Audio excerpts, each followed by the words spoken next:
香港为什么越来越讨厌中国？香港人为何常对内地人喊出滚回内地？这样刺耳的话，昔日号称亚洲繁荣之都的香港，如今是否真的在没落？在这背后隐藏着香港鄙视大陆人的6大真相。而更令人不寒而栗的是，中共当局对此的态度，留岛不留人，难道真的会在香港重演？接下来我们将深入探讨这6个层面的真相，抽丝剥茧地了解香港人心中对内地的不满源自何处，以及这座城市的命运走向。请各位做好心理准备，这将是一段发人深省又充满戏剧性的旅程。首先，我们来看真相1：百年历史与身份裂痕。香港人对内地人的成见和敌意，其根源可以追溯到100多年前的历史与身份形成。19世纪中叶，香港被割让给英国，此后150多年，在殖民统治和资本主义制度下，发展出截然异于中国内地的社会体系。香港成为亚洲金融中心，有高度法治、自由市场和与国际接轨的生活方式。大部分香港人从小接受的教育和价值观都偏向西方开放社会。在这样的背景下，香港人逐渐培养出独特的身份认同，我是香港人，不是中国人。英治时期的香港人自视甚高，把当时贫穷动荡的中国大陆视为落后地区，称内地移民为阿粲，代表没文化的乡巴佬。这些历史遗留下来的优越感深深印在一些港人骨子里。即使1997年香港主权移交后，一国两制框架暂时维持了制度差异，香港人在政治法律上仍享有与中国大陆不同的自由和生活方式，进一步强化了我们和内地人不一样的心态。有句口号叫马照跑，舞照跳，说的正是港人期盼保持原有生活不变。然而，正因为制度上被强调区隔开，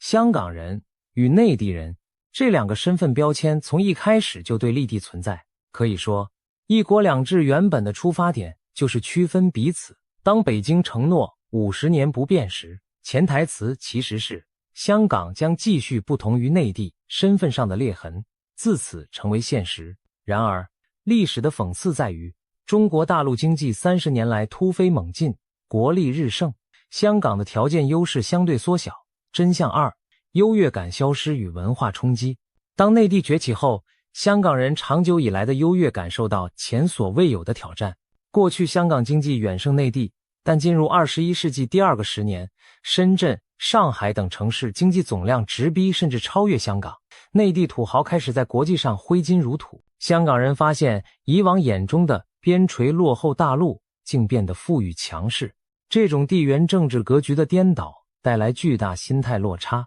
一方面，不少港人仍抱着我们才是文明先进的心理，难以接受曾经依赖我们投资输出文化的内地如今翻身做主。在他们看来，内地人的举止依旧粗鲁不堪，他们嘲讽内地游客为强国人，表面是称中国强大，实则暗指一群只懂逞强的小强。另一方面，越来越多内地人涌入香港观光、工作乃至定居，直接将文化差异呈现在香港人眼前。语言不通是第一道隔阂，广东话是香港主流，内地人讲普通话，双方在彼此地盘都嫌对方不好好说话。在香港街头，只要一开口讲普通话，往往引来白眼，甚至被视为不受欢迎。近年来还发生过服务业人员因乘客不会英语而出言不逊的事件。例如2023年，香港国泰航空的空服员被爆出嘲笑听不懂英语的内地乘客，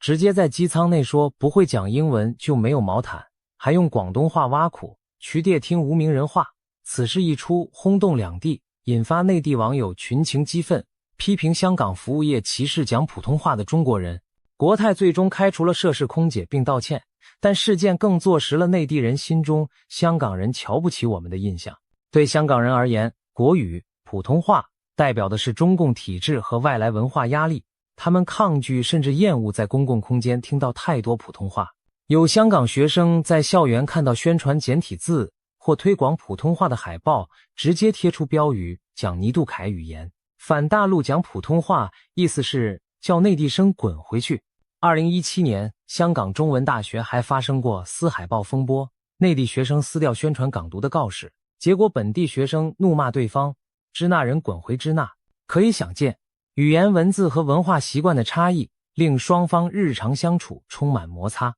香港人嫌内地人不排队，喧哗吵闹，乱吐痰，不守礼，觉得他们没素质；内地人则觉得香港人对同胞冷漠无礼，动不动瞧不起人。双方都带着偏见看待彼此，每一次小冲突都加深成见。这就引出了真相三：蝗虫效应与资源之争。在文化矛盾之外，更实质的冲突来自资源和利益。香港地小人稠，资源有限，而大量内地访客和移民的涌入被许多港人形容为蝗虫过境。为什么用蝗虫这么刺眼的字眼？事情要从2012年前后说起。那时香港爆发了一场著名的双非婴儿风波，许多中国内地孕妇趁着港府法律漏洞蜂拥到香港产子，因为孩子一出生即可获香港居留权和特区护照。高峰时，香港医院产房几乎一半床位被内地孕妇占据，本地孕妇面临无床可生的窘境。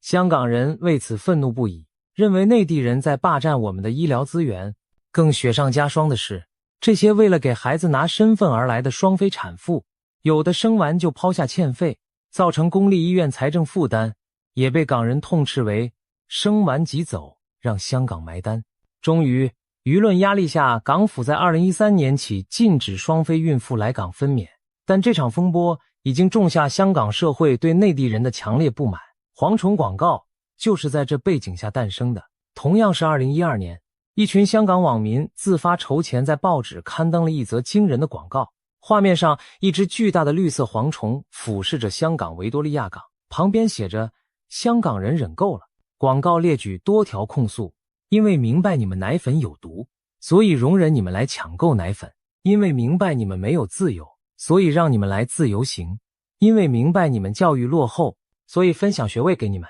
但来香港，请尊重本地文化，要不是香港，你们全完蛋了。言辞之尖刻，震惊社会。这里提到的每一项都点中了资源之争的痛处。奶粉之乱是另一导火索。内地爆发毒奶粉丑闻后，不少大陆家长涌来香港扫货，囤积婴儿奶粉，导致香港本地奶粉经常断货，本地婴儿喝不上奶，甚至有人把大批奶粉走私运回内地牟利。香港市民眼看自己孩子口粮被抢，愤怒地称这些来抢奶粉的内地人是蝗虫，觉得他们像蝗虫一样席卷一切，只留下一地荒芜。还有水货客问题，同样让新界北居民怨声载道。大批所谓一日游的内地旅客，其实是携带2个大行李箱来香港的水货客，在屯门、上水等边境地区扫光日用品，然后带回深圳贩卖。这些人把港铁当货运列车，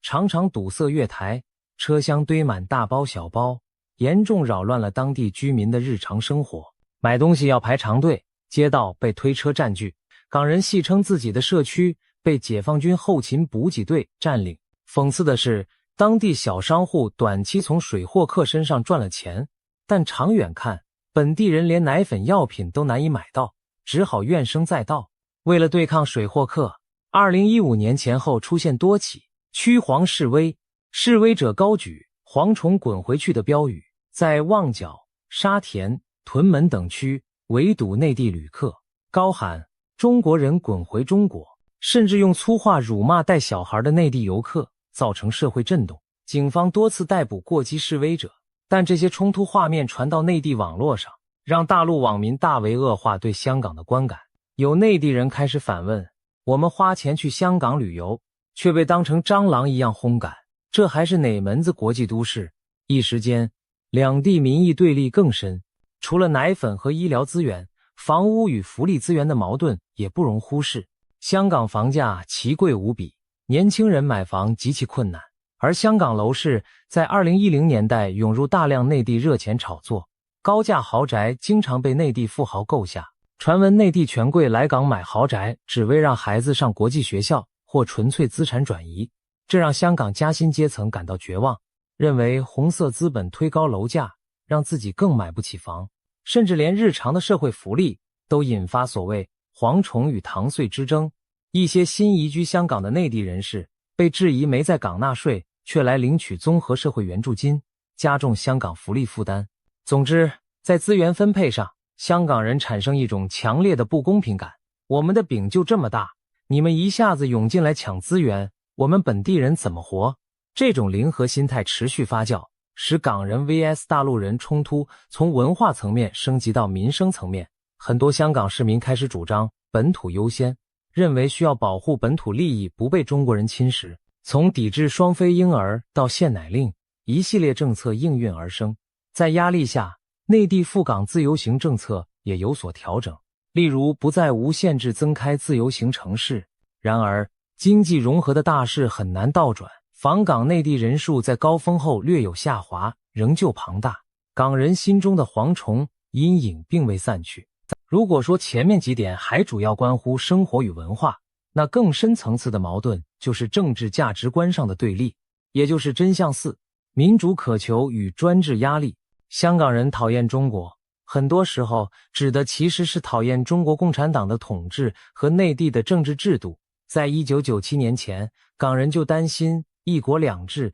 最终会变成一国一制。北京当初一再保证港人治港，高度自治不变，但时间走到20年代，承诺似乎如同肥皂泡，一系列事件加剧了港人对中共的不信任与愤怒。早在回归第2年，1998年，中共就开始通过亲北京政团影响香港政策。2003年，港府在北京授意下试图强行通过基本法第23条国家安全立法，引发香港历史上首次大游行抗议。2003年7月1日，超过50万港人上街反对恶法，迫使时任特首董建华搁置立法，并最终下台。这次胜利让香港人意识到团结起来可以对抗北京的不当干预。然而，北京也从此对香港自由之地心存戒备。随后数年，北京透过操控选举、安插亲中人士等手段巩固对港影响力，却又不敢太明目张胆。一场文化洗脑的战线也悄然展开。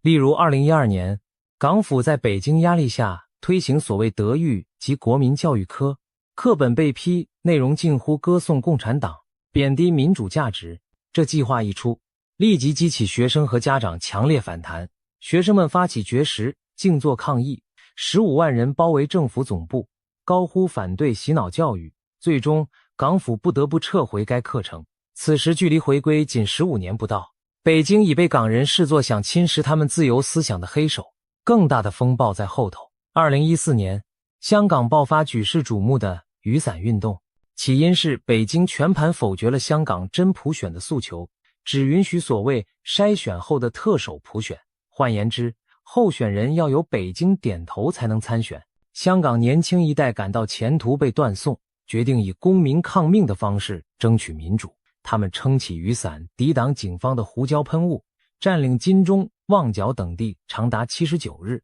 高喊我要真普选。这场运动是香港人公然向北京说不的里程碑，也孕育了日后更激进的本土派思潮。然而，最终北京没有让步，运动和平散去，一些激进学生领袖遭到秋后算账，被判刑入狱。雨伞运动虽未及时改变制度，却彻底撕裂了香港社会。一边是渴望民主自由的黄伞民众，另一边是担心动乱、亲北京的建制派。北京官方与亲中媒体则丑化运动，称之受西方势力操纵，将年轻抗争者贴上暴徒、港独标签。从那时起，港独这顶大帽子开始扣向任何反对北京的人。纵然雨伞运动本身与港独无关，香港人对此更为反感。明明只是要求高度自治下的民主权利，却被诬陷成分裂国家的叛徒。中港矛盾进入前所未有的政治对抗期。2015年，又发生了震惊香港的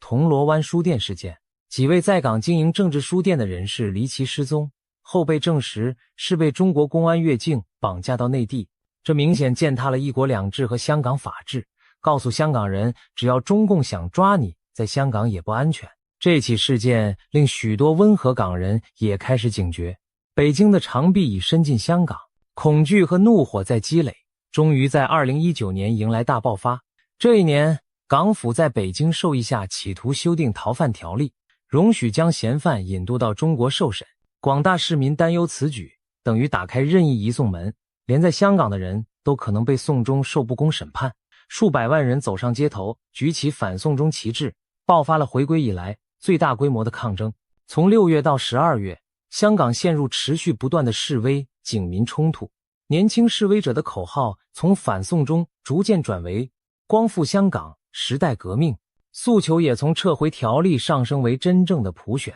调查警报，甚至有人开始主张香港前途自决。对北京而言，这简直是颜面尽失的叛乱。中共透过官媒大肆抹黑运动，称这是美国黑手策动的颜色革命，称示威者为暴徒、分裂分子，煽动内地民族主义情绪，与香港对立。同时，北京要求港府强硬镇压，香港警队对示威者开枪，发射数以万计的催泪弹，还发生了震惊世界的元朗白衣人袭击等黑社会暴力事件，令港人对政权更加离心，双方仇恨螺旋上升。到11月，更出现大学攻防战、堵路等激烈场面，香港几乎陷入瘫痪。尽管2019年底港府终于宣布撤回修例，但北京对香港全面管制的决心已定下铁板。接着我们看到的是史无前例的高压清算，大批民主派人士和抗争者被捕。北京在2020年绕过香港立法会，直接在香港强推国家安全法。这部恶法于2020年7月实施后，香港的政治环境急转直下，大量民主派立法会议员被迫辞职或取消资格，反对派媒体苹果日报被查封停刊，连和平示威的歌曲和口号都被禁止。超过150位知名民主人士遭拘捕，包括曾领导雨伞运动的学生、维权律师、记者，甚至平民网民。言论、集会自由荡然无存。香港仿佛一夜之间变天，从自由港变成了高墙深院。这就是香港人所恐惧的噩梦成真。中共最终撕毁一国两制的承诺，将内地专制统治模式套用在香港头上。在这过程中，香港人目睹内地民众对港态度变得极为恶劣，内地官媒和网军大量渲染港青受到境外煽动、忘恩负义，许多内地小粉红在网上叫骂香港人，活该被收拾。反过来，香港这边更痛恨中共以及那些欢呼镇压的内地人，毕竟在港人心中，他们争的是普世价值和自治权，但内地人却站在镇压者一方，怎能不让人心寒？从雨伞运动到反送中，再到国安法实施，香港民众对北京政权的感情可以说从不信任演变为厌恶甚至仇恨，而很多香港人将这股怨气也扩大到对中国整体的反感，认为中共治下的中国不等于我想认同的中国。民调显示，越来越多香港年轻人拒绝承认自己是中国人，甚至宁愿自称香港难民。这种认同断裂是前所未有的。说到这里，我们再看看真相5：网络舆论战与世代误解。除了街头的冲突，香港和内地之间还有一个无形战场——互联网与媒体。香港有新闻与网络自由，内地则长期处于资讯封闭和宣传导向之下，这导致双方对许多事件的理解落差极大。以2019年的抗争为例，香港人透过直播看到的是警察过度执法、白衣黑帮打人，但内地人透过官媒只看到示威者扔汽油弹、毁坏公物，双方各执一词，在网上激烈交锋。内地网军称呼激进示威者为港独暴徒，甚至统称废青，意指废物青年。香港这边的网民则称内地那些不明真相、只会跟风爱国叫嚣的人为小粉红，更粗俗的互骂也不胜枚举。例如，内地网民喊港灿，侮辱香港人没出息的脏话，香港网民则骂支那猪，彼此仇恨值在网络世界拉满。一些香港年轻人把中国大陆当局和盲目爱国群众视为集权帮凶，在论坛上宣称不要对中国抱幻想，甚至普通日常也不乏矛盾。有内地学生到香港念书，港人常批评他们只跟自己同乡扎堆，不融入本地。反过来，内地学生觉得港人大多对他们冷淡无礼。在大学宿舍，因文化差异爆发的小摩擦时，常见诸报端。例如，内地同学做饭气味重，习惯大声讲话，引来香港室友投诉；或者香港学生嫌内地学生英文名字滑稽，英文发音不好嘲笑对方。这些琐事都在年轻世代彼此心中留下阴影。更深一层的是价值观的分歧。香港的年轻人崇尚民主自由，在他们看来是普世价值，而许多内地年轻人受教育影响，认为爱国听党话才是正确，甚至把追求民主自由的人看成败类和 loser。双方对彼此的政治取向都难以理解，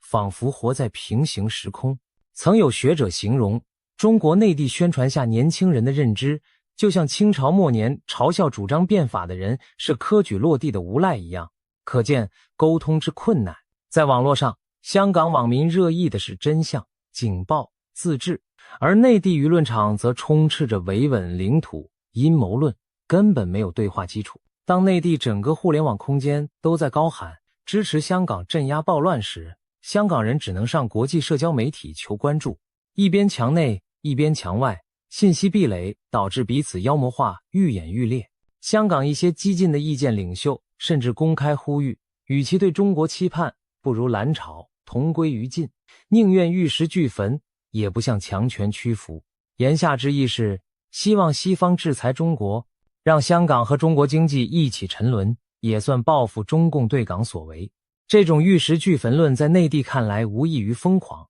更加深对香港反对者的敌意。另一方面，内地官媒在香港实施国安法后，大肆宣传香港由乱转治，重回正轨。一些内地民众真的以为香港市民欢欣鼓舞，感谢中央平乱。然而在实际香港社会里，更多的是万马齐喑、人才外流与噤若寒蝉。许多年轻有为的专业人士选择移民英美、台湾等地，导致2020年至2023年香港净流出人口数以10万计。内地却有人幸灾乐祸地说，让这些不爱国的废青滚去外国，我们正好输入爱国的内地人去接管香港。这类言论对香港人而言无疑是盐上伤口，令他们更加痛恨中共政权以及那些无情无知的内地同胞。可以说，网络舆论战使原有的矛盾扩大成为民族情绪的对撞，甚至产生不可挽回的世代误解。年轻一代的香港人，有的对中国人这3个字产生心理阴影，觉得这个身份标签代表的是压迫者，而自己宁可做没有国籍的人。这种心态放在几十年前的香港是难以想象的，但在国安法阴影下却成为事实。相对的，内地民族主义青年也把香港视为忘恩负义的白眼狼，认为对其不必再客气。如此恶性循环，两地民心几近撕裂。最后，我们不得不面对真相6：中共的终极意图与香港未来。当下的香港表面恢复平静，实则暗潮涌动。经过镇压和洗牌，亲民主派几乎绝迹于政治舞台，立法会变成清一色爱国者治港。北京当局牢牢掌控了香港管制，正试图把香港彻底纳入体制之中。在他们眼里，香港过去那些反抗的人民已经被教训，留下的要么晋升，要么出走。他们更乐意引入顺从听话的心血。这正印证了一句令人不寒而栗的话：留岛不留人。原本这是解放军一些鹰派对付台湾时的狠话，意思是只要夺取土地，不惜消灭当地顽抗的人。然而用在香港，虽不至于肉体消灭，却是变相的人口置换。回归以来，北京一直通过单程证计划，每天输入约150名内地移民，20多年累计超过100万人落户香港。这些新香港人多半对中共有天然好感或不关心政治，使香港的人口结构逐渐改变。特别是近几年，大批本地年轻人出走，同时内地官员、企业精英加速南下发展事业，香港正慢慢朝内地化方向转变。在北京看来，这是在融合；在不少香港人看来，这却是殖民。中共不相信港人，宁愿换一批自己的人来管理这座城。曾几何时，香港人担心自己沦为少数，被内地新移民和亲共者包围，如今正一步步变为现实。还有一个骇人的场景是杀鸡儆猴。经历反送中运动，北京对香港人的强硬手腕其实也是做给台湾和其他地区看，谁不服就镇压谁。这种威权阴影让不少港人心灰意冷。国安法下，人人自危，连在街上高呼一句抗议口号都可能被捕判刑。一座原本充满活力的国际都市，如今弥漫着白色恐怖的气息。书店不敢卖政治书，艺人不敢批评时政，普通市民讲句愤愤不平都要左顾右盼。国际上许多评价都指出，香港的自由度、法治指数自2020年后大幅下降，一些跨国公司和外资银行也缩减在港业务，或将亚太总部迁离香港，取到新加坡等地发展。曾经的东方之珠正蒙上阴影，香港没落了吗？这问题令人唏嘘。支持北京的人会说，香港更安全稳定了，经济可以重振，但事实真是如此吗？随着疫情过后通关，内地游客在2023年重新大量来港，我们看到的却是旅游乱象重演。一些超低价大陆旅行团每人只花几十块人民币穷游香港，导致旅客大批在街头露宿，在麦当劳过夜，随地乱扔垃圾，闹出笑话。香港本地社交媒体上一片抱怨声，甚至有人拍片怒斥18块没钱就别来香港，批评港府为了游客数量 KPI 引来大批没素质的观光客，破坏香港形象。尽管当局随后宣称将严打不合理低价团，但这些乱象无疑提醒着大家，中港矛盾远未结束，哪怕经历那么多风波，该出现的问题一样在出现。只不过如今香港人已经无从公开发声抗议，只能压抑心中不满。一些曾经参与抗争的年轻人选择潜水，另一些则干脆远走他乡。然而他们对中国政府的怨愤并不会因此消失，反而这种不能言说的恨意会在沉默中积蓄。中共以高压手段暂时统治了香港，但失去的是港人内心的认同。就像2023年皮尤研究中心的一项民调显示，只有不到1%的香港人认为自己是中国人，而非香港人，近一半的人视中国的影响力为主要威胁。这些数字说明民心向背已不可逆转。那么未来的香港将何去何从？当对立如此根深蒂固，我们是否还有希望弥合这道裂痕？也许短期内很难。香港人讨厌中国的情绪并非凭空产生，而是多年历史、文化、社会矛盾的累积结果。一方面有香港自身的傲慢与偏见作祟，但更主要的是中共治下内地种种现实引发港人的恐惧和排斥。当香港人喊出滚回内地时，既是对一些不文明现象的怒斥，也是对整个体制入侵的哀嚎。在他们看来，这座城市正被自己无法认同的价值观所吞噬。香港没落，或许真正的没落不在于经济数据或高楼多少，而在于自由精神的消逝和人心的荒芜。曾经那个多元包容、东西荟萃的香港，正在慢慢变得陌生。倘若有一天，香港完全融入内地，变得和中国其他城市别无二致，对某些人大概是梦想成真，但对很多土生土长的港人而言，那无异于香港的死亡。今天我们揭示了香港人鄙视大陆人的6大真相，既有历史成因，也有现实冲突，既有双方的偏见误解，更有制度性的不可调和。但凡事总有两面，如果换个角度，大陆人眼中或许也有对香港的不满与委屈。然而不管站在哪一边，都不得不承认这场矛盾中潜伏的悲剧色彩。毕竟香港与内地本该同文同种，如今却反目成仇，让人扼腕。展望未来，中共会继续强势推动所谓大湾区融合，将香港牢牢锁在国家发展战略里。而香港本地的反抗力量虽被压制，心中的火种未必全然熄灭。历史告诉我们，民心向背终将决定一座城市的命运。如果有朝一日中国大陆出现转机，或许香港和内地的关系才有机会重新定位。在那之前，恐怕这份裂痕还将长期存在。我们只能希望仇恨与偏见不会掩盖人们的理智，让彼此未来有机会在平等尊重下重新认识对方。香港的故事还在继续，没落与否尚无定论，但可以确定的是，真正决定香港前途的不仅仅是经济数字的起伏，更是人心的向背。香港人和中国人能否冰释前嫌，重建互信，将是未来许多年里最大的问号。时间会给出答案，而我们在见证这段历史之余，也期待着下一幕转机的出现。